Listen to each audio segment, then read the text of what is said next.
ஆக்கப்பூர்வமான நிகழ்வுகளை அலசி ஆராய் ஒரு களம்.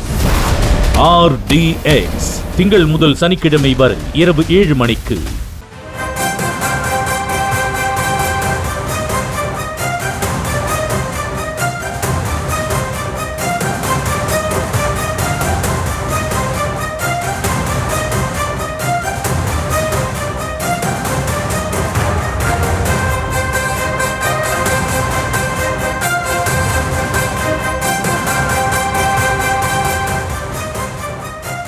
அண்மை செய்திகளை பார்த்து வருகிறோம். அதிமுகவை பாஜக கூறு போட்டு விட்டதாக உதயநிதி ஸ்டாலின் விமர்சனம் செய்திருக்கிறார். இது தொடர்பான விவரங்களுக்கு இணைகிறார் எமது செய்தியாளர் வெங்கட்ரமணன். அவரிடம் பேசலாம். வணக்கம் வெங்கட்ரமணன். இது தொடர்பாக துணை முதலமைச்சர் உதயநிதி ஸ்டாலின் பேசியிருப்பது என்ன, முழு விவரம்? வணக்கம். அதிமுகவில் விழுந்து சென்றவர்கள் மீண்டும் கட்சியில் இணைக்க வேண்டும் என அதிமுக முன்னாள் அமைச்சர் செங்கோட்டையன் கூறியிருந்தார். இந்நிலையில் இந்த விவகாரம் குறித்து துணை முதலமைச்சர் உதயநிதி ஸ்டாலின் விமர்சனம் செய்திருக்கிறார்.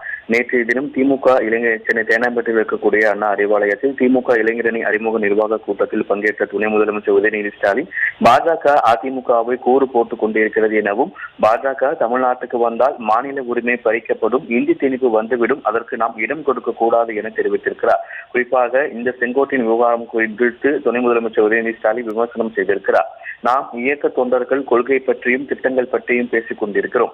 ஆனால் எதிர்கட்சியில் உள்ளவர்கள் என்ன பேசுவது என்று தெரியாமல் இபிஎஸ் அணியா, ஓபிஎஸ் அணியா, செல்லூர் ராஜு அணியா, சசிகலா அணியா, சசிகலா டிரைவர் அணியா, செங்கோட்டையன் அணியா என்றுதான் பேசிக் கொள்வார்கள் என துணை முதலமைச்சர் உதயநிதி ஸ்டாலின் விமர்சனம் செய்திருக்கிறார்.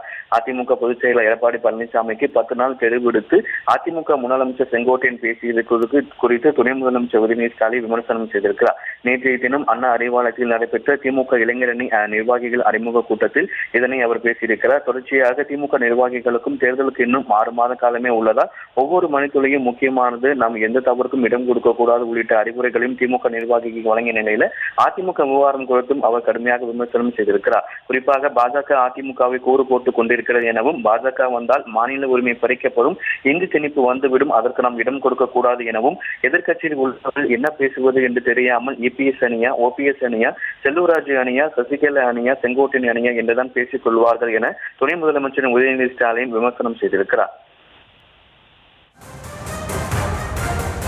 விவரங்களுக்கு நன்றி வெங்கட்ரமணன். ஆக்கப்பூர்வமான நிகழ்வுகளை அலசி ஆராய் ஒரு களம். RDX திங்கள் முதல் சனிக்கிழமை வரை இரவு 7 மணிக்கு.